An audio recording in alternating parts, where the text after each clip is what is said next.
যেই বাঁশ ঝাড়ের নিচে দিনের বেলাও যাইতে ভয় পাইতাম, ওই বাঁশ ঝাড়ের নিচে আপনাকে আমাকে নিয়ে যাওয়া হবে, ওই কবরের মধ্যে আপনাকে আমাকে নামানো হবে।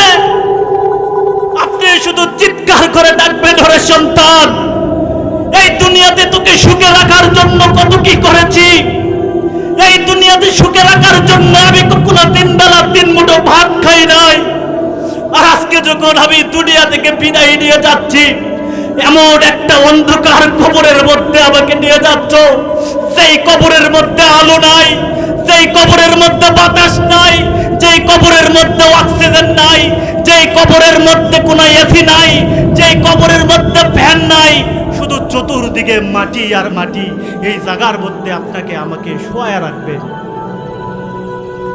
একটা বার কি নিজের দিল দিয়ে একটা বার ভেবে দেখেছেন? ও মানুষ, চোখটা একটা বার বন্ধ করে দেখো। এই দুনিয়া আপনার আমার জন্য চিরস্থায়ী দুনিয়া না। আপনার আমার জন্য চিরস্থায়ী ভাবে যে দুনিয়া রেডি করা আছে, তার নাম হলো কবর। ওই কবরে আপনাকে আমাকে নামায়া দিবে। মনের উপরে মন, মাটি বুকের উপরে চাপা দিয়ে সবাই চলে আসবে। সেই জায়গাটার মধ্যে একলা যাইতে ভয় পারতাম, অন্ধকার মাটির নিচে শুয়ে থাকবো।